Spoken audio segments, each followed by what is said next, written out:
Hermanos, necesito decirles que el sermón que ustedes recibirán hoy a la salida del culto es un sermón que preparé estudiando el pasaje bíblico. Es un pasaje bíblico muy intenso, muy complicado, una discusión muy fuerte del Señor Jesucristo con los fariseos, especialmente con un fariseo en su casa, pero después con todos los fariseos y escribas. Pero debo decirles que incluso prediqué ese mensaje el día sábado,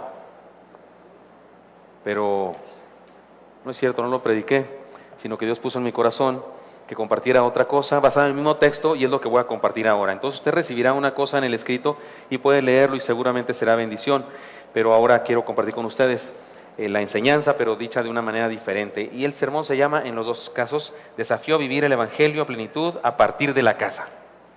Desafío a vivir el Evangelio a plenitud a partir de la casa. O principios bíblicos, principios para vivir la fe de verdad en familia. El texto es Lucas 11, 37 al 53. Regresamos después de habernos saltado este pasaje, nos fuimos hasta el capítulo 19, recuerdan ustedes, por razones de el plan que tiene Dios para nosotros con las nuevas instalaciones, y hubo un mensaje que se llamó Porque el Señor lo necesita. Si alguno de ustedes no vino el domingo pasado, el fin de semana pasado, le recomiendo, si es miembro de esta iglesia, no debería no escuchar ese mensaje, no debería no escuchar, o sea, sí debería escuchar el mensaje, está en el internet.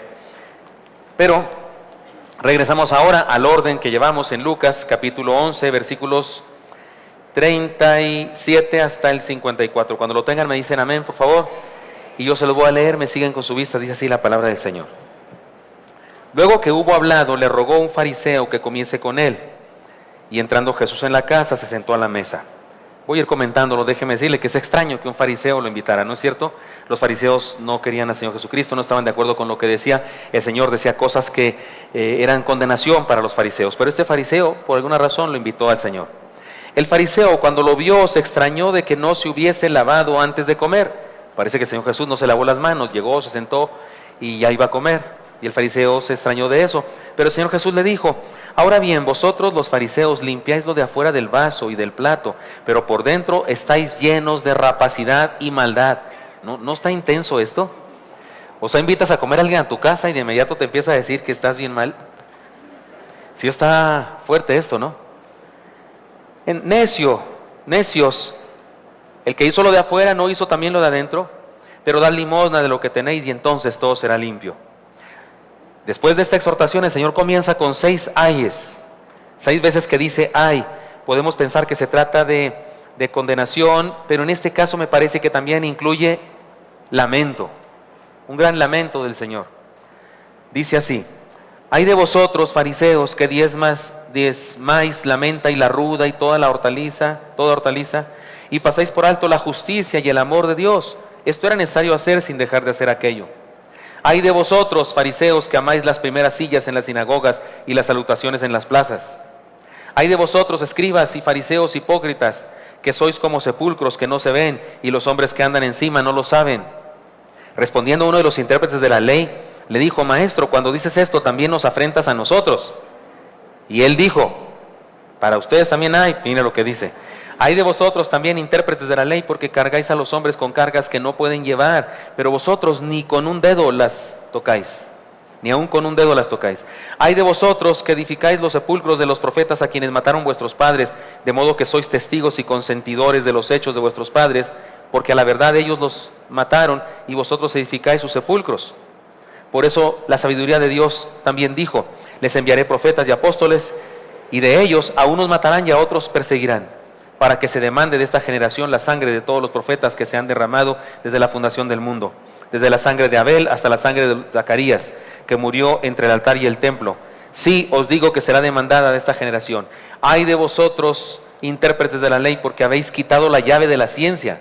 Vosotros mismos no entrasteis, y a los que entraban se lo impedisteis.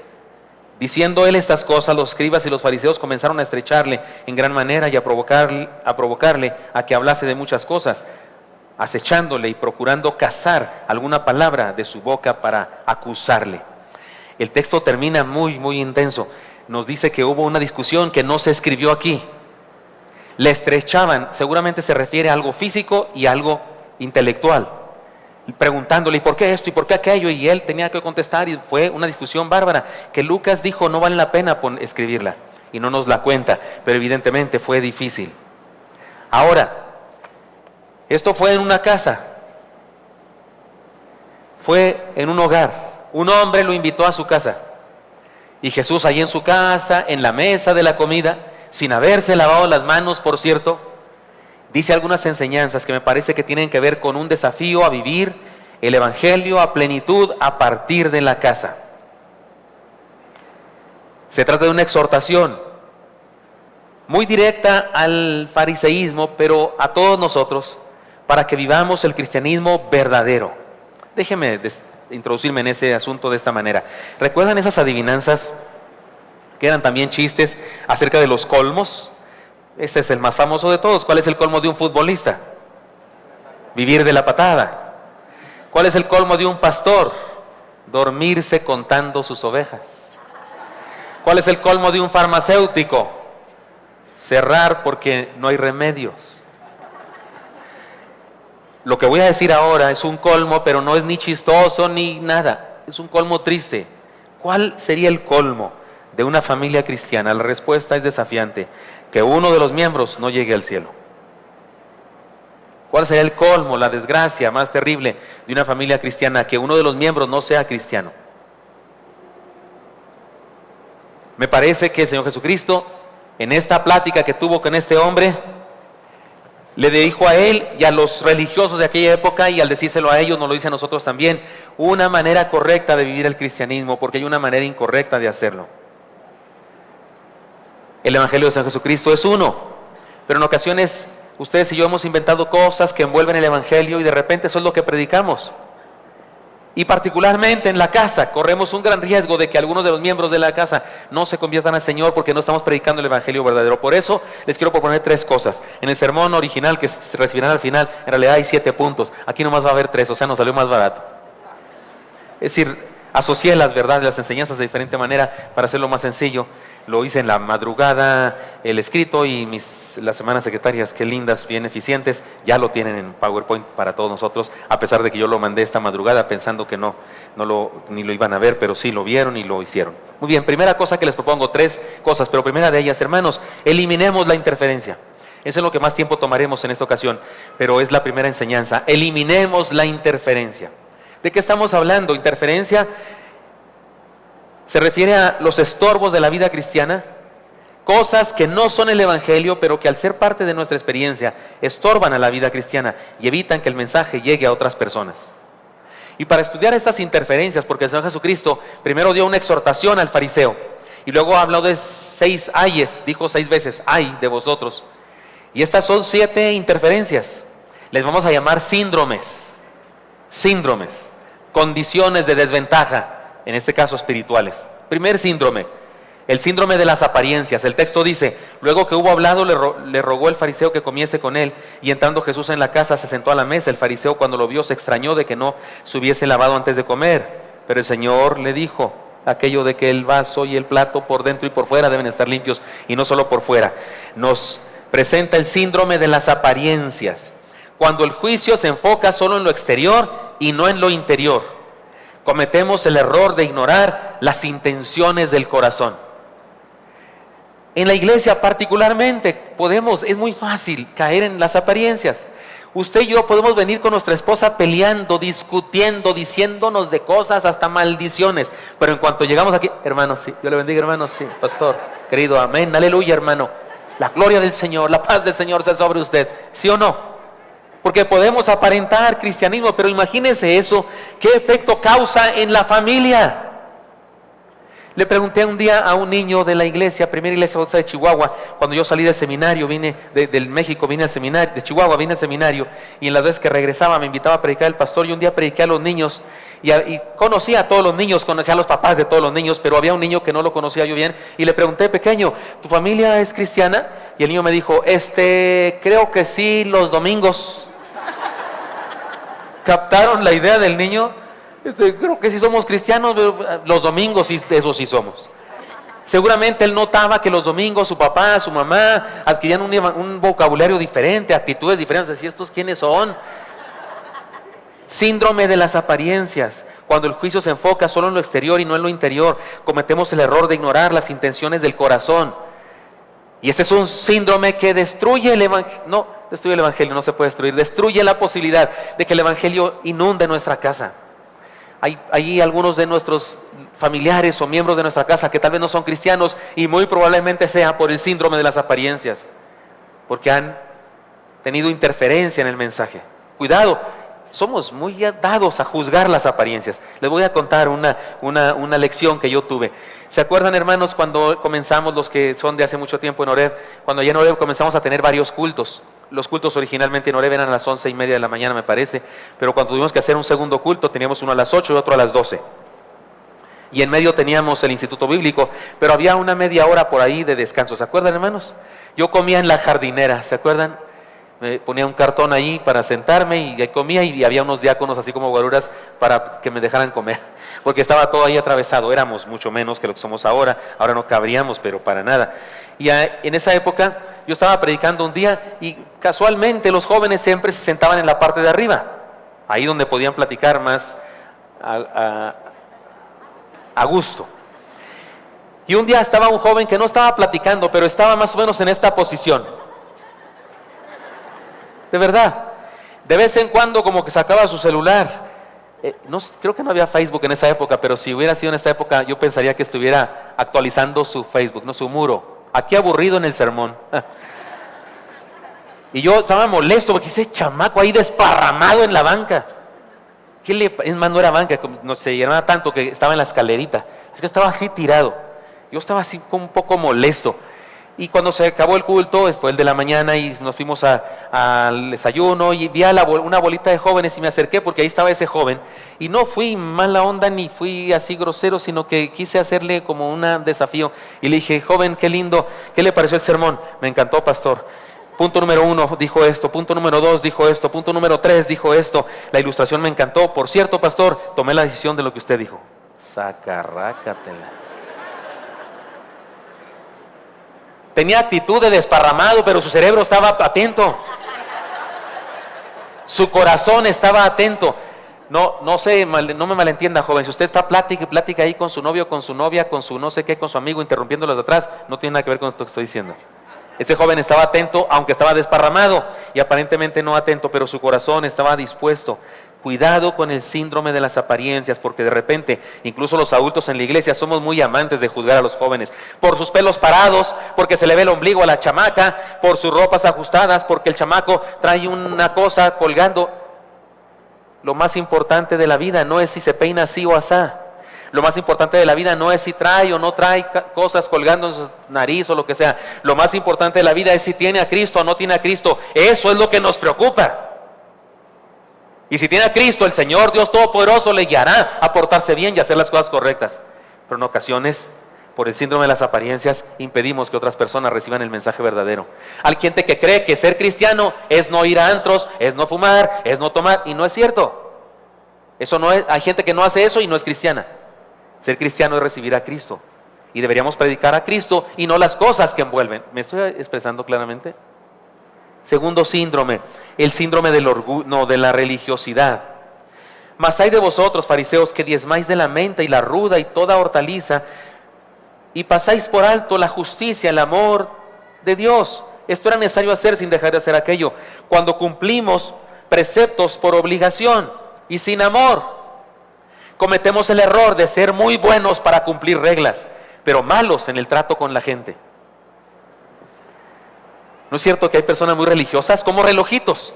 Tic tac, todo a tiempo, todo a tiempo.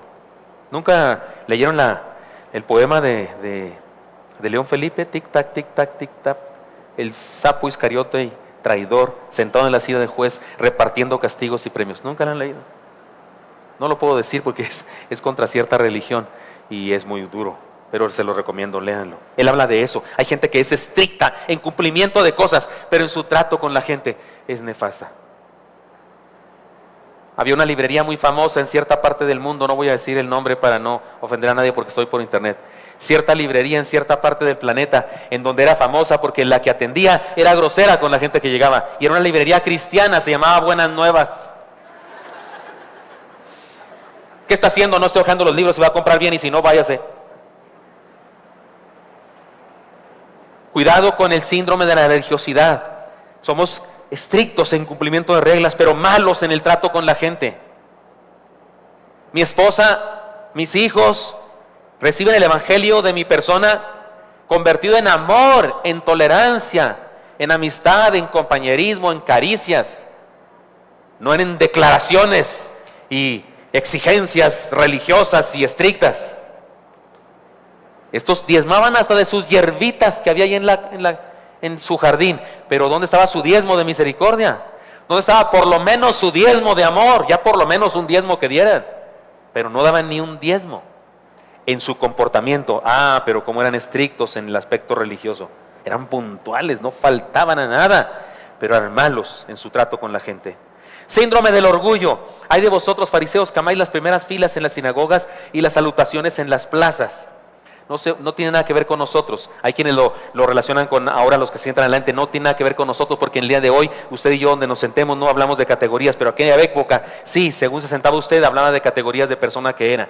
Las personas de más alta categoría las estaban al frente, estaban sentados frente al público. Estaba el predicador sentado en la cátedra, la silla se llamaba cátedra, y entonces estaban unos con él, eran los más dignos de alabanza, y luego los de primeras filas, y hacia atrás las mujeres. Debo decirles que tenían que sentarse a menos que hubiera lugares vacíos si no había hombres sentados en esos lugares, porque las mujeres iban al último, incluso después de los jóvenes varones. Los jóvenes iban también atrás. Entonces se categorizaba por el lugar de sentarse. Y el Señor habla de eso, y de esa gente que le encantaba encontrarse en la plaza. Hola, ¿cómo estás, hermano? La paz contigo, y que les besaran la mano y esas cosas. Vanagloria. Cuando nos importa mucho lo que opinan de nosotros los otros. Este es el síndrome del orgullo. Cuando nos importa mucho lo que otros opinen de nosotros, cometemos el error de buscar el prestigio personal en lugar de buscar la gloria de Dios. El síndrome de la mala influencia. Esto es muy grave. Hay de vosotros, escribas y fariseos hipócritas, que sois como sepulcros que no se ven, y los hombres que andan encima no lo saben. Les explico para que entendamos la metáfora que está usando el Señor Jesucristo. En aquella época, la ley ritual decía que si usted estaba cerca de un muerto, iba a un funeral o se paraba encima de un sepulcro, usted era inmundo. No podía ir al templo en esa condición, no podía ir a la sinagoga en esa condición, no podía realizar sacrificios a Dios para encontrarse con Él religiosamente hablando, porque estaba inmundo usted. Necesitaba purificarse mediante un ritual de varios días de purificación. Así es que si iba usted de camino y se topaba con un sepulcro y lo pisaba en la torre, ya se hizo inmundo. Por eso los judíos acostumbraban pintar echando cal a los sepulcros. ¿Se acuerdan que una vez Jesús les dijo a los fariseos también sepulcros blanqueados? Porque estaban blancos por fuera, pero por dentro eran putrefacción. Pero el aire y el agua hacía que se borrara la cal, y entonces de repente había un sepulcro en algún lugar y usted no sabía. Y dice Jesús que así son los fariseos. Ustedes son como sepulcros. La gente no sabe que se para en ustedes y no sabe que lo que recibe es contaminación. Habla de mala influencia. Cuando contaminamos a otros con nuestras actitudes y acciones, cometemos el error de ser piedra de tropiezo a otros. Y eso, queridos hermanos, sucede muy a menudo en nuestra casa si no somos conscientes de lo que es el verdadero evangelio de Jesús. Porque recuerde que aquí el desafío es a vivir a plenitud del evangelio de Jesús a partir de nuestra casa. Les he contado esta anécdota, pastor, me ha pasado muchas veces, se la puedo contar con muchos nombres, aunque no voy a decir los nombres. Pastor, ayúdeme a orar, ¿qué hacemos con mi hijo fulano de tal? Ya no quiere venir a la iglesia, venía de chiquito, ya ve, que lo saludaba a usted, ya no quiere venir. Hermana, hago todo lo posible, organizamos cultos, campamentos, retiros, hago todo lo posible, trato de predicar dinámicamente, cuento chistes, historias, y me muevo y hago para llamar la atención de su chamaco. Pero cuando llega a la casa, usted habla mal de mí, habla mal de la iglesia, habla mal de los diáconos, habla mal del que dirige, habla mal de los que cantan. Discúlpeme, aquí el problema es que usted lo ha contaminado como un sepulcro que no se sabía que era sepulcro, y resulta que se paró el chamaco y ya se hizo inmundo. Está grueso, pero me expliqué. La mala influencia. Cuando contaminamos a otros con nuestras actitudes y acciones, cometemos el error de ser piedra de tropiezo a otros. Me dijo un joven desafiándome una pregunta: ¿usted obliga a sus hijos a seguir la religión que usted tiene, a seguir su evangelio? Y yo le respondí: no, Señor, no obligo a mis hijos a creer como yo, pero me obligo a mí mismo a modelarles lo que yo considero que es el mejor camino. No, ellos no están obligados a seguirme, pero yo estoy obligado a dar testimonio de lo que considero que es lo mejor. Soy influencia en mi casa. Claro, soy papá, además soy pastor, pero si fuera solo hijo, soy influencia en mi casa.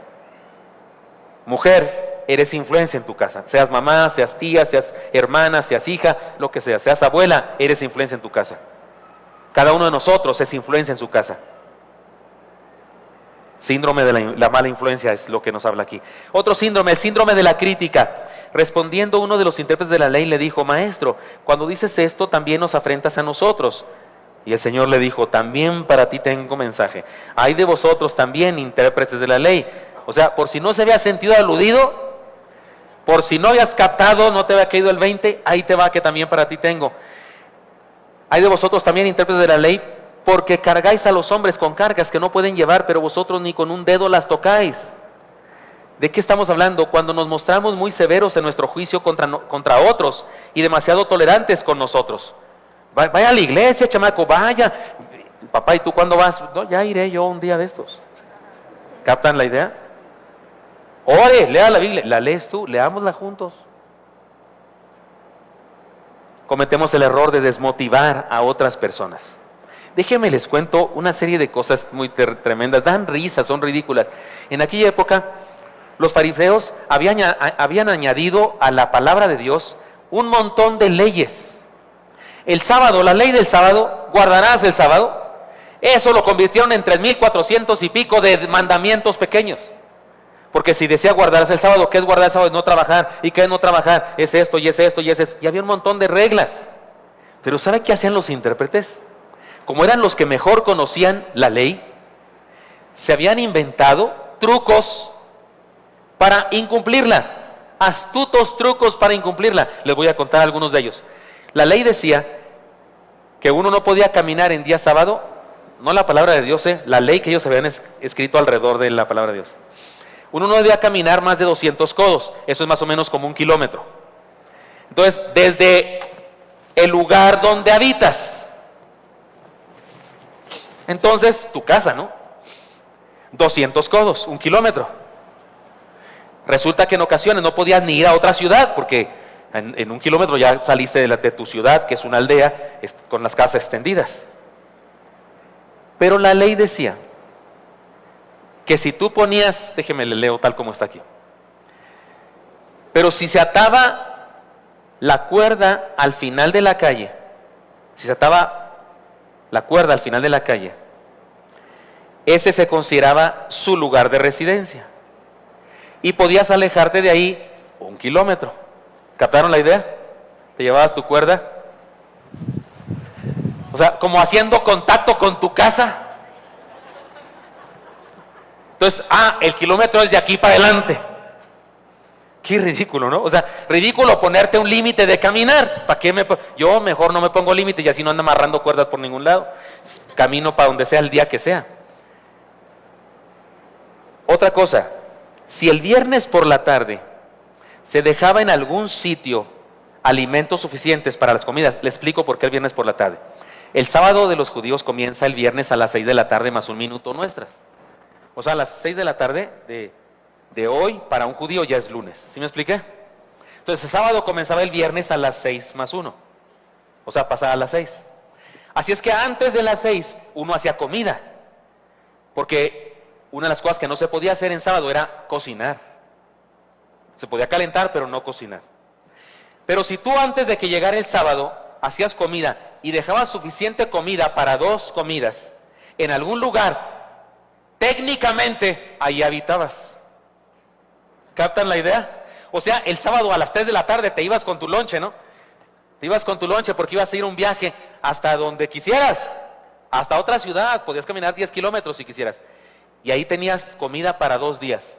Técnicamente, ahí era tu casa. Entonces, a partir de ahí, tenías 1 kilómetro. ¿Captaron la idea? Insisto, qué ridículo que te pongas la regla de no poder caminar. Y más ridículo que la quebrantes inventando trucos astutos para hacerlo. No se podía hacer nudos.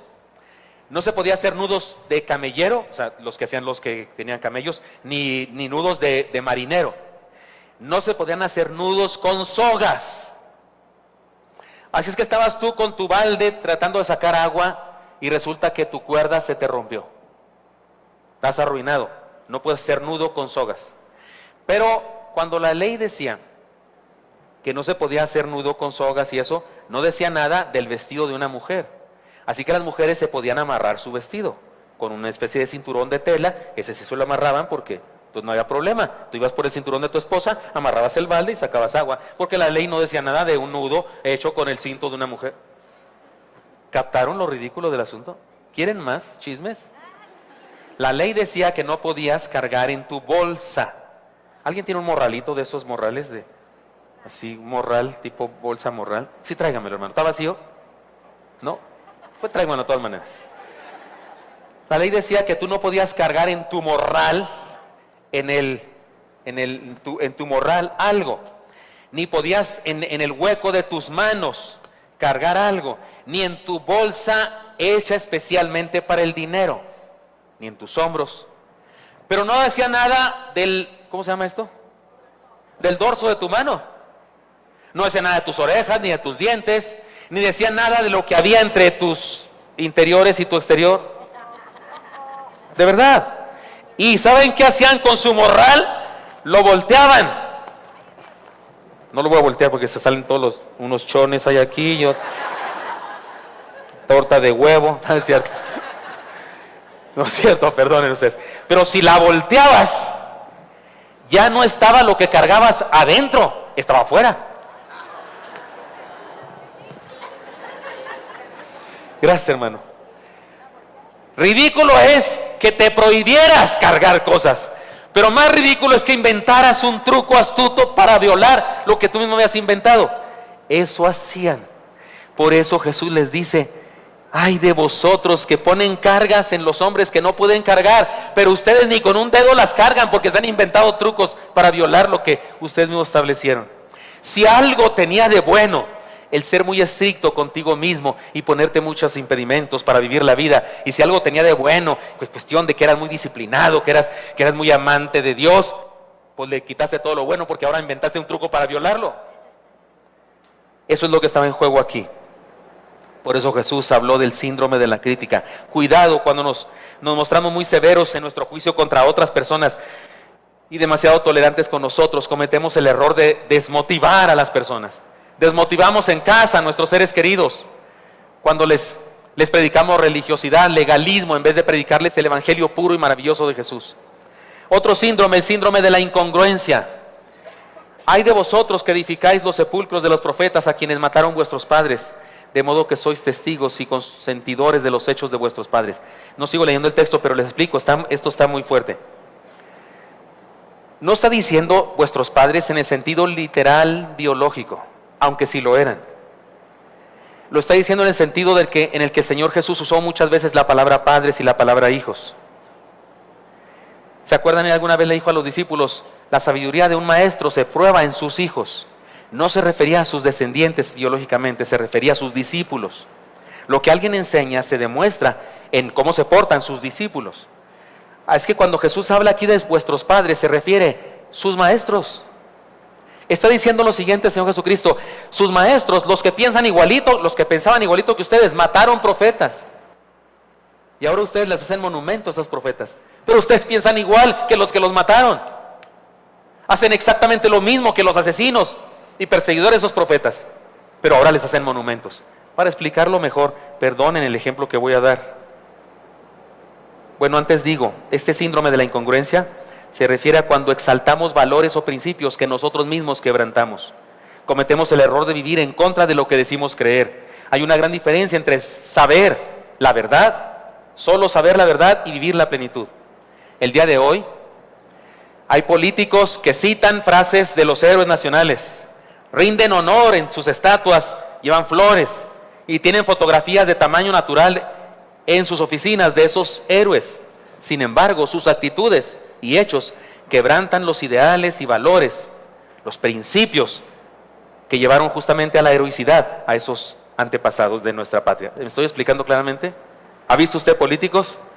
Ahí tienen la fotografía de un héroe nuestro, pero lo que hacen va en contra de lo que ese héroe enseñaba, dijo y logró.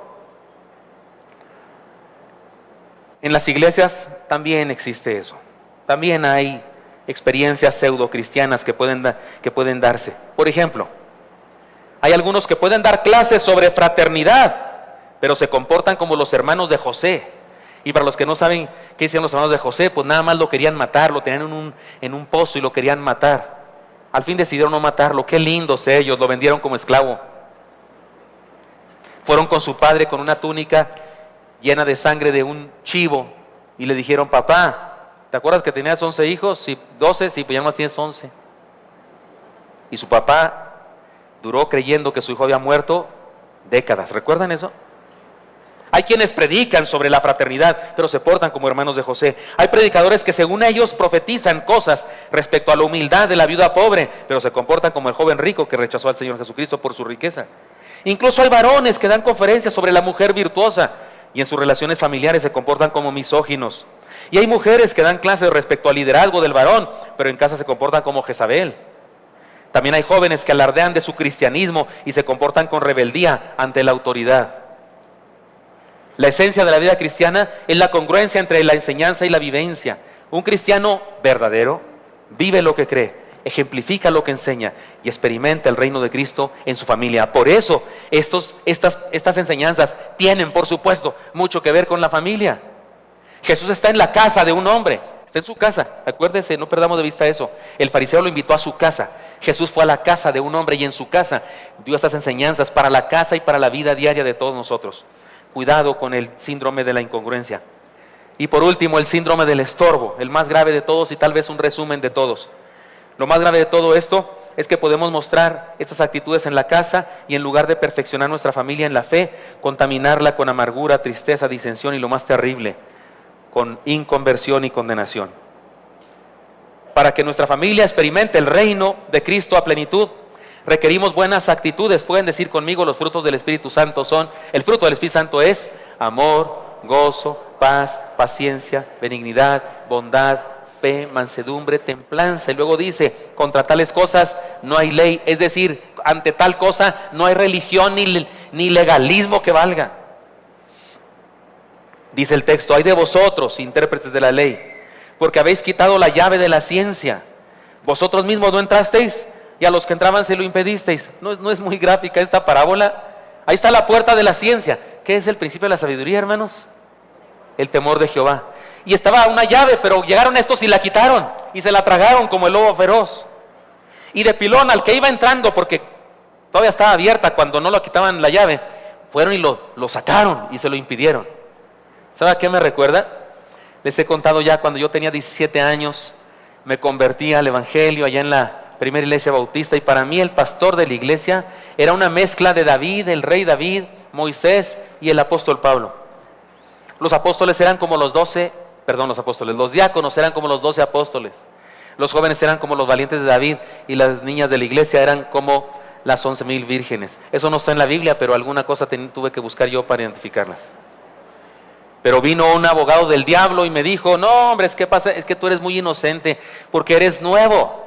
Eres ignorante, eres inmaduro, por eso admiras a todo mundo que se te pone enfrente. Pero si supieras, y me habló del pastor y de los diáconos y de los jóvenes y de las señoritas.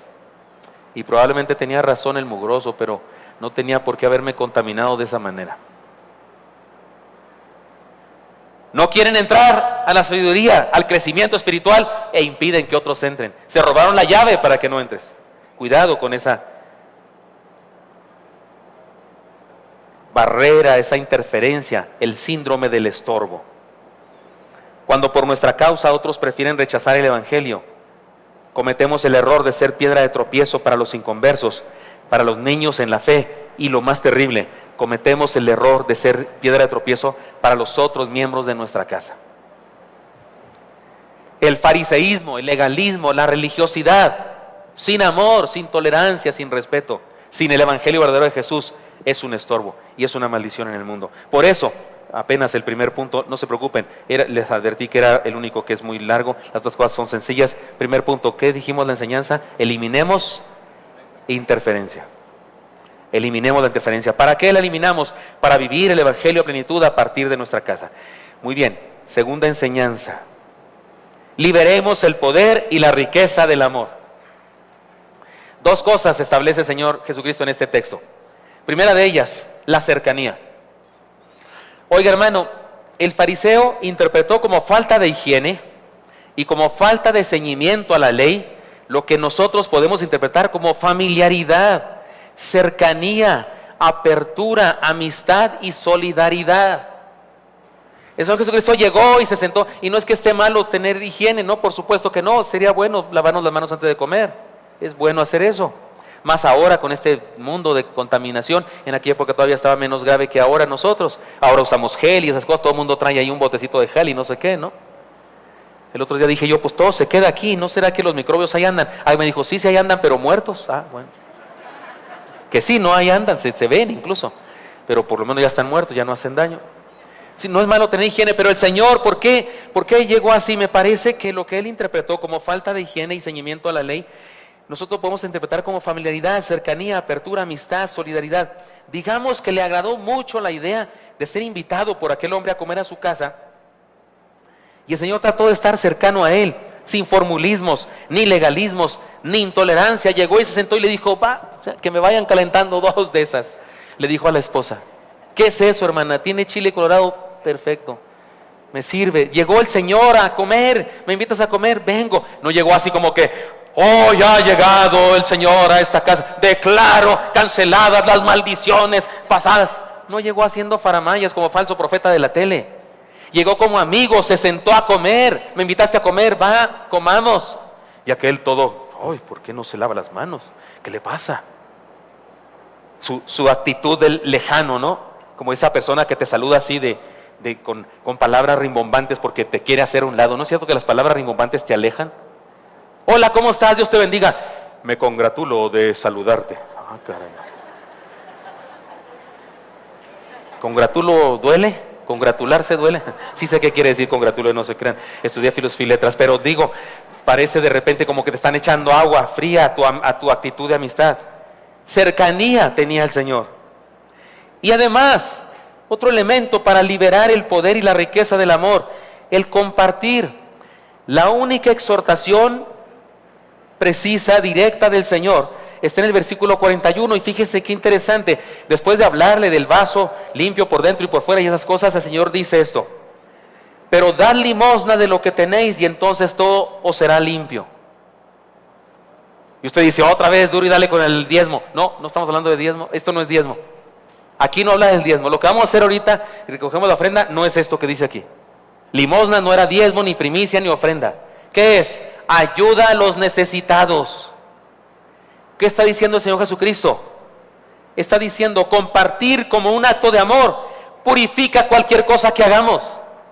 Me invitaste tú, fariseo. Eres fariseo, los fariseos están en contra mía. No eres el primer fariseo que me va a criticar, me han criticado muchos, me están persiguiendo los fariseos, y me invitas a comer, ¡qué maravilla! No suelo estar en las casas de los fariseos, porque los fariseos no me quieren. Acepté, porque quiero compartir contigo palabra.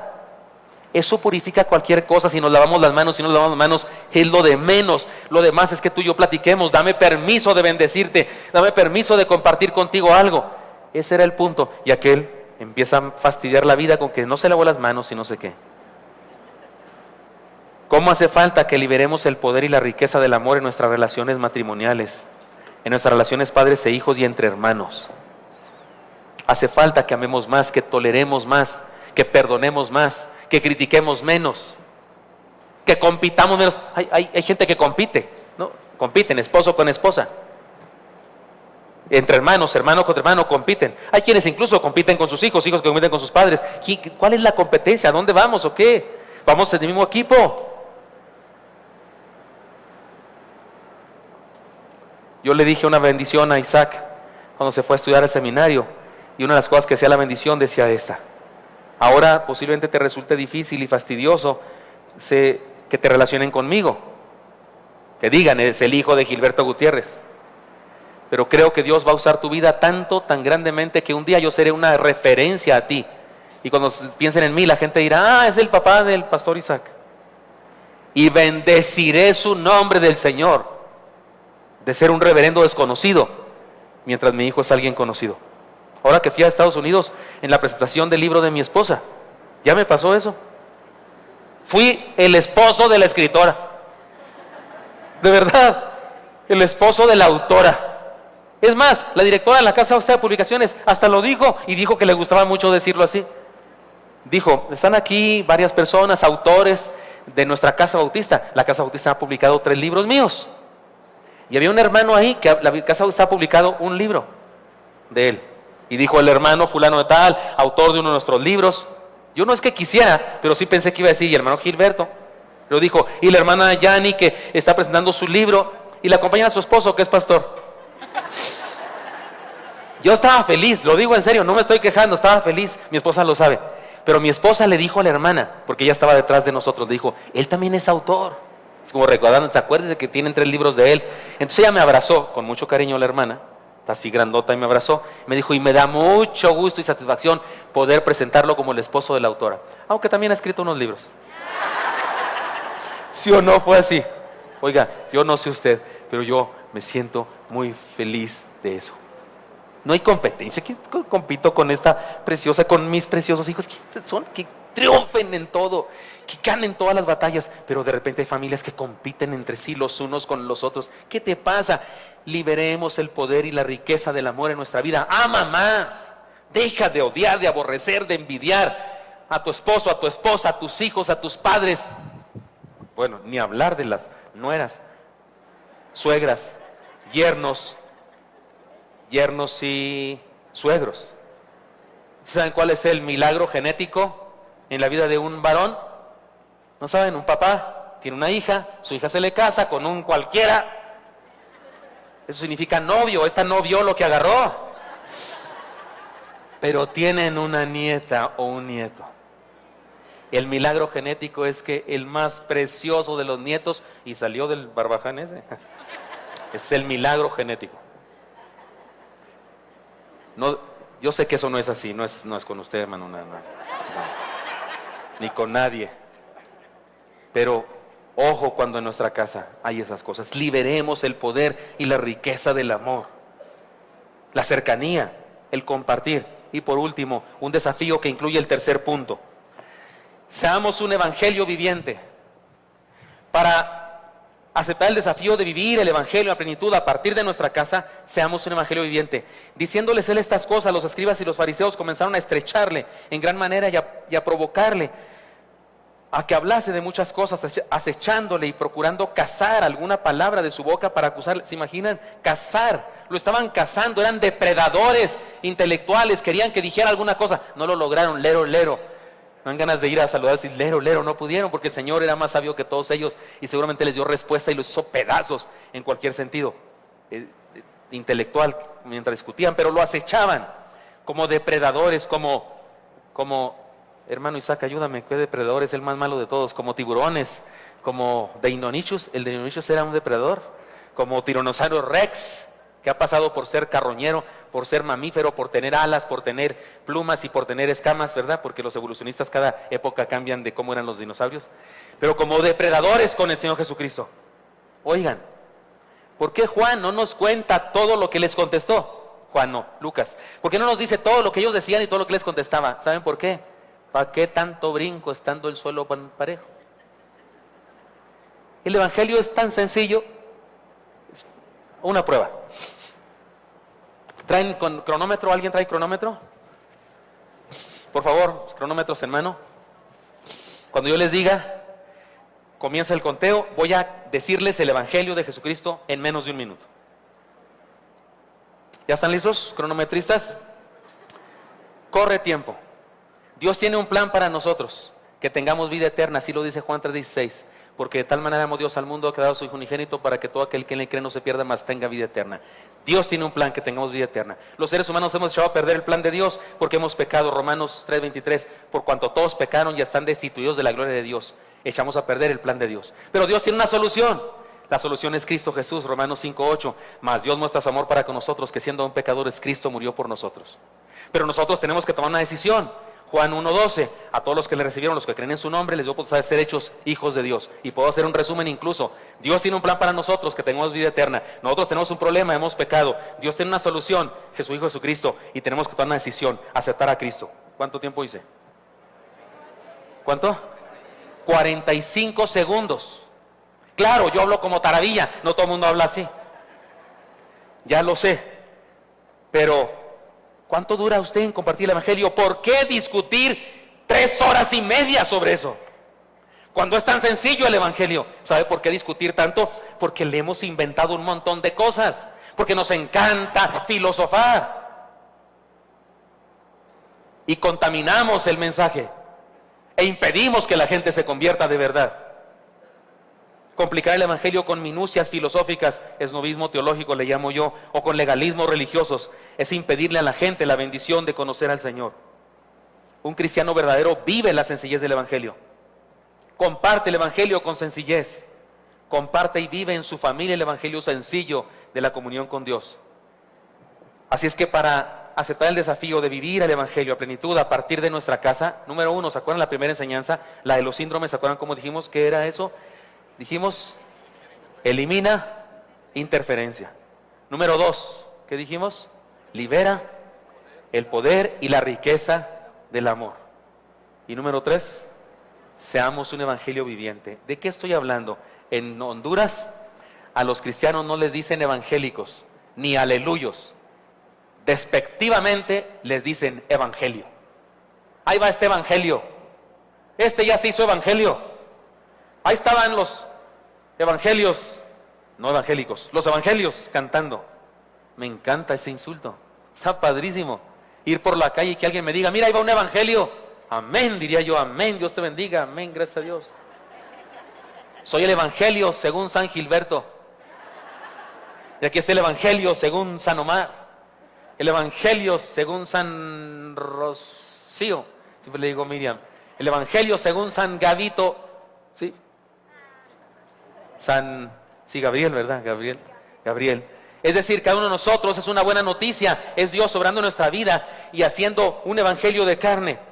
Ay, hermanos, ¿cómo hace falta llevar esto a nuestra casa? Perdón que me emocione en este momento. Esta es la clave de que los miembros de nuestra casa se conviertan. Soy pastor hace más de 35 años y esto ha pasado muchas veces. Las personas más difíciles de convertirse son una mujer adulta, una mujer de la tercera edad, que toda su vida ha sido de la religión popular y muy fiel a eso. Le resulta muy difícil que llega a su nuera o llega a su tía o no sé qué y le habla del evangelio y le critica a sus ídolos y no sé qué. ¿Cómo le va a hacer? Tiene ahí en su casa, frente a su cama, un sagrado corazón de Jesús, que cuando se mueve le sigue viendo para acá y se ve por acá también. Está muy difícil. Más acá tiene una estatua de la Virgen de Guadalupe y le tiene mucha fe y le reza. ¿Cómo esa mujer no va a dejar de creer lo que cree? Es muy difícil. Por más que venga a la iglesia y le testifiquen y le dé usted argumentos y este mensaje del evangelio en 45 segundos y se lo haga usted en hora y media con explicaciones. Pero he escuchado este testimonio cientos de veces. Pastor, yo tenía esta religión, la que sea, o adoraba la muerte o santería o lo que sea, y no querías dejar mi religión, pero cuando Dios salvó a mi hijo, pastor, eso fue otra cosa. Cuando empecé a ver a mi hijo diferente, cuando se portaba diferente con sus hijos y con su esposa, cuando vino aquella vez y me dijo ciertas cosas que nunca me había dicho, yo entendí que de veras Dios había hecho algo en su vida y entonces abrí mi corazón y dije, yo también quiero eso. El mensaje más poderoso para evangelizar a un hijo, a una mamá, a un papá, a un hermano, a un cuñado, a un tío, a un abuelo, es mi vida transformada. Es decir, yo, evangelio viviente, siendo un espectáculo de la gracia de Dios en esa otra persona. Eso no lo detiene nada. Las palabras se pueden detener, se pueden cerrar los oídos intelectualmente hablando, se puede huir, no me digas, ya me voy, y la gente se va. Pero haberte transformado, ¿cómo te quitas ese golpe? No hay manera. Nadie puede evitar ver eso. Nuestra familia necesita que seamos evangelios vivientes. Luchemos para que en nuestra familia experimentemos a plenitud el evangelio verdadero. Es un texto difícil, ciertamente, complicado, un texto en donde el Señor Jesucristo arremete contra el fariseísmo en una forma muy seria y directa y de pilón en su cara a los fariseos y especialmente a uno que le invitó. Pero qué bendición, estaba en una casa, y eso nos da posibilidades de que usted y yo entendamos que es un mensaje para el hogar, para la casa, en este mes de la familia. Aceptemos el desafío de vivir el evangelio de Jesucristo a plenitud a partir de nuestra casa, eliminando interferencias, liberando el poder y la riqueza del amor y siendo cada uno de nosotros evangelios vivientes. Vamos a orar, pero les voy a pedir que oremos en esta ocasión de una manera muy particular. Pensemos en alguien de nuestra familia que no es cristiano. Si en nuestra familia local, nuestra familia nuclear, perdón, todos somos cristianos, qué bendición, felicidades. Entonces extendamos nuestro alcance a la familia extendida.